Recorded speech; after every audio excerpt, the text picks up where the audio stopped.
Hi, I'm Steve Reichert, the inventor and creator of this motorized bike here. It was built in 2008 and it's got 5,000 miles on it now. I didn't ride it at all in 2009 because it was apart. I had to do some rework on it.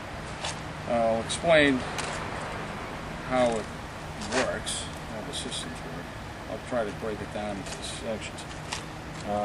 You can see here the engine. It's a Honda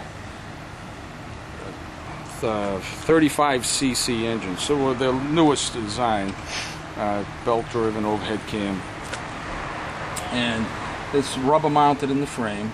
This is all rubber mount system here. It's actually the mount for the fuel tank originally, but I utilized it for the engine mount. This engine mount plate, of course, holds that. The Y bracket, which is attached to the frame with this lug here. You might be able to see that. And the shaft, the jack shaft, drives this hub right here. This is specially made. It's got two ball bearings in it which ride over the central shaft, which goes through the lower bracket, and it drives these two sprockets here. So I've got high and low range, which is shifted rather, but with this derailleur, and it goes out to the back, of course, 5 speeds here, so you end up with 10 speeds.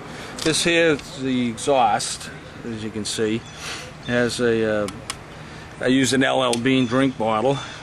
That's why it still says LL Bean on it. All right. On this side, the left-hand side, you can see we have the decoupler, well, otherwise the clutch.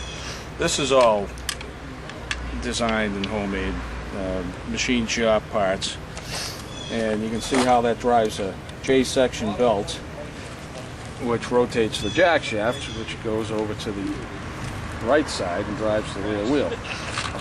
We also, on this left-hand side, have the pedals, which has 3 speeds. Here's the derailleur.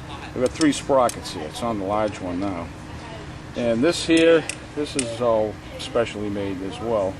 This isn't a derailleur. It is just a tensioner. Just provides tension on the chain. And like I said, 3 speeds pedaling, 10 speeds with the engine. You can see here, this is the air box and the fuel tank, which originally comes with the engine. I just mounted it in this position. Seemed like the best way to do it at the time. I get 30 to 34 miles on this tank, which holds a little more than a quart, 0.6 quart. And you can carry extra fuel with you pretty easily, and you end up with a range of 50 miles or so.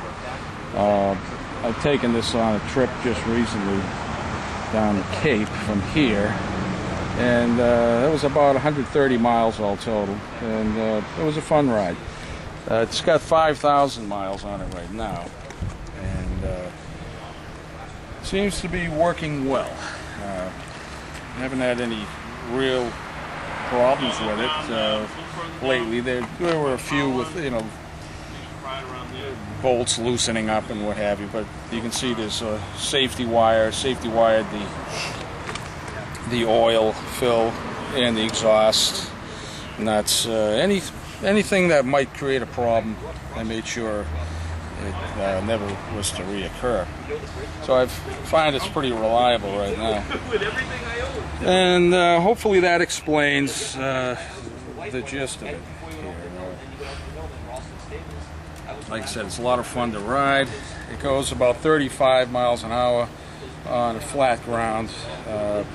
With me on it, someone weighing a little less, you probably see close to 40. It's geared for about 45 miles an hour. 35 is about as fast as you want to go on a bicycle anyway, at least for someone my age. Again, it pedals very easily. You can pedal it all day at an average speed of 12, 15 miles an hour. and it's very quiet.